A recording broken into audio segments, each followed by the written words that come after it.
दोस्तों, आज की कहानी है बहू रानी संस्कार जीवन में मर्यादा बनाए रखते हैं।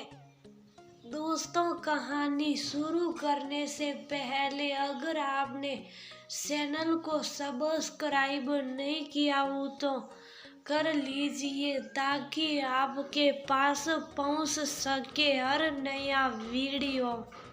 गोपाल की इतनी अच्छी कंपनी में नौकरी लग गई है, अब हमें उसकी शादी कर देनी चाहिए। घर में बहू आने से रौनक हो जाएगी। लक्ष्मी के रूप में जब बहू आएगी तो उसके पायल की सन से घर गूंज उठेगा।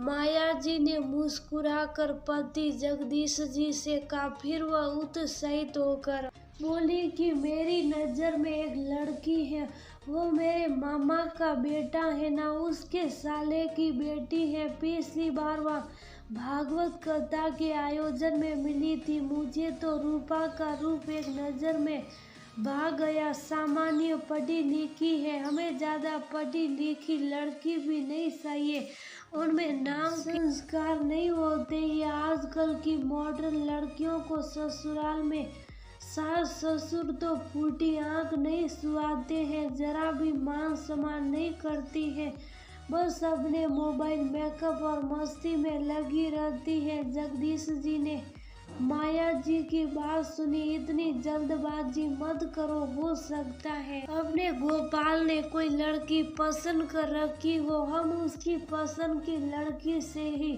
शादी करेंगे। नहीं, ये मैं होने नहीं दूंगी। वह अपने बराबर की लड़की से ही शादी करेगा, फिर वह हमें इस घर से निकाल देगी। माया जी अपने ही नकारात्मक विचारों में उलझ रही थी। ऐसा कुछ नहीं होगा, बल्कि आजकल की लड़कियां ज्यादा समझदार होती हैं, जगदीश जी ने समझाया।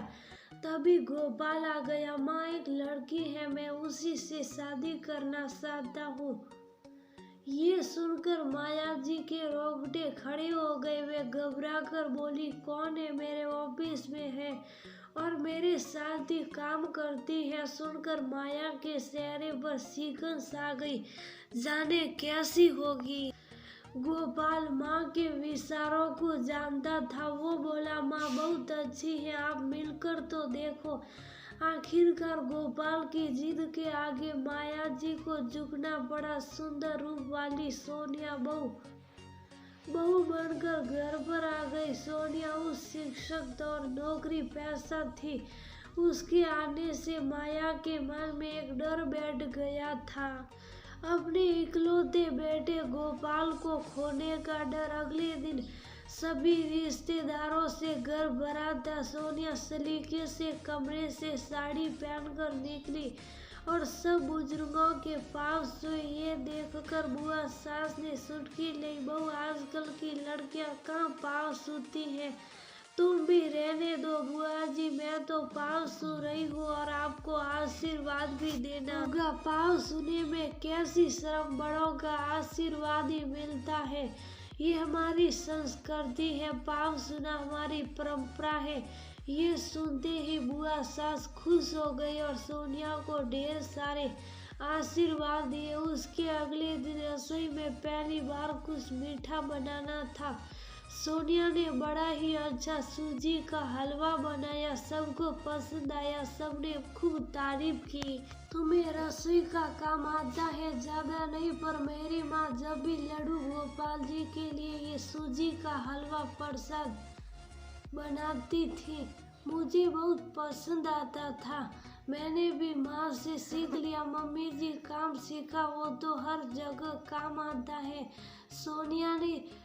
सोनिया ने माया जी का दिल जीतना शुरू कर दिया। ऑफिस वो वेस्टर्न या सूट पहनकर जाती थी, पर जब घर में त्योहार हो या किसी सामाजिक समारोह में जाना होता था तो पारंपरिक कपड़े पहनती थी, खूब सजती संवरती थी। एक सुबह माया जी के पूरे बदन में दर्द हो रहा था। सोनिया ने मालिश वाली को फोन करके बुला लिया। मम्मी जी, आप थक जाते हो, ज्यादा नहीं तो सप्ताह में एक बार पूरे शरीर की मालिश करवा लिया करो। ये वीरवती है, हर शनिवार आपकी मालिश कर दिया करेगी। सोनिया जगदीश की भी दवाइयों का भी पूरा ध्यान रखती थी। दोनों के खान पान से अनहेल्दी चीजों को निकालकर हेल्दी चीजें शामिल कर दी ताकि पौष्टिक आहार मिले और सभी समझते रहे। यूं तो खाना बनाने वाली आती थी, पर क्या बनेगा इस पर सोनिया ही बताती थी। माया जी और जगदीश जी की शादी की सालगिरह आई। सोनिया और गोपाल सभी पहले मंदिर गए, फिर वहीं से उन्हें गौशाला ले गए, के हाथों से दान करवाया। शाम को अनाथ आश्रम और वृद्धा आश्रम में खाना खिलाया गया। माया जी और जगदीश जी ने पहली बार अपनी सालगिरह इस तरह मनाई। दोनों को बहुत खुशी थी और गर्व था कि सोनिया उनकी बहू है। आने जाने वाले रिश्तेदार की भी अच्छी आभगत करती थी। माया जी मन ही मन सोचने लगी, इतना ध्यान तो कभी गोपाल ने भी नहीं रखा जितना सोनिया रख रही है। पहला तीज का त्योहार आया। माया जी ने बोला, तुम शाम को 5 उंगली और हाथ में बस मेहंदी का गोल टीका लगा लेना। वैसे भी आजकल की बहुओं के पास वक्त कहाँ है मेहंदी लगवाने का। मम्मी जी, मुझे मेहंदी का बहुत शौक है। मैंने ऑफिस से आधे दिन की छुट्टी ले ली है। मेहंदी वाले भी बुक कर ली है। मैं सारों हाथ पैर बनवाऊंगी। मेरी पहली तीज है, सोनिया सहकते हुए बोली। और हाँ, मेरे लिए वह सबसे भारी वाली चांदी की पाजेब लोकर से मंगवा लेना। मुझे पायल की सनसन बहुत पसंद है।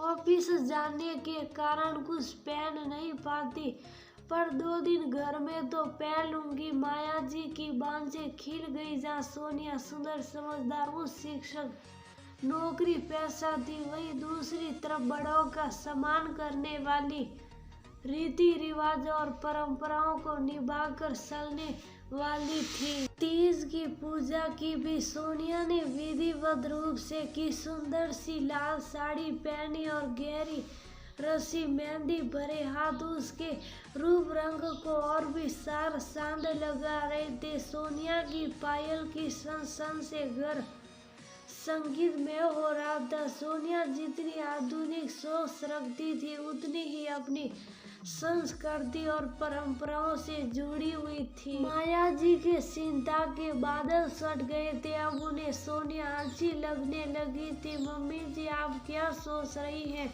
सोनिया ने हाथ में चाय का कप देते हुए पूछा। तुम्हारे ही बारे में सोच रही थी। मैं गोपाल से तुम्हारी शादी के खिलाफ थी। मुझे लगा ज्यादा पढ़ी लिखी लड़कियां अच्छी नहीं होती हैं, वो घर तोड़ देती है, परंपराओं को दकियानुसी करार देती। ये सुनकर सोनिया बोली, मम्मी जी, मैं शिक्षक भी हूँ और संस्कारी भी। पापा ने उस शिक्षक बनाने में कोई कसर नहीं छोड़ी और मम्मी ने हर तरह के संस्कार दिए हैं। बड़ों की इज्जत करना, उनका ध्यान रखना मैंने मम्मी से सीखा है। वो मेरी दादी जी और दादाजी का बहुत ख्याल रखती थी। हम भी बचपन से सबकी परवाह करें ऐसे संस्कारों के बीज बोए हैं। शिक्षक होने का ये मतलब नहीं है हर सामान्य नैतिकता भूल जाए। हमारी शिक्षा हमारी जीविका एक तरफ है और हमारी परंपराएं, हमारे रीति रिवाज एक तरफ से है। शिक्षक होकर मैं आत्मनिर्भर हूँ। मुझे अपने पैरों पर खड़ा होना संतुष्टि प्रदान करता है। जीवन में संस्कारों का भी महत्व है। संस्कार जीवन में मर्यादा बनाए रखते हैं। परिवार में सबका ख्याल रखना, बड़ी बुजुर्गों को मान सम्मान देना, ये सब संस्कार मेरी मम्मी ने मुझे दिए। हम जीवन भर साथ रहेंगे। मैं आपके गोपाल को कभी आपसे नहीं सुनूंगी, बल्कि मैं आप सबसे जुड़ने की कोशिश करूंगी। सोनिया के मुंह से ये सब सुनकर माया जी निहाल हो गई। ऐसी बहू सबको मिले, ये कहकर वो ने उसकी बलाई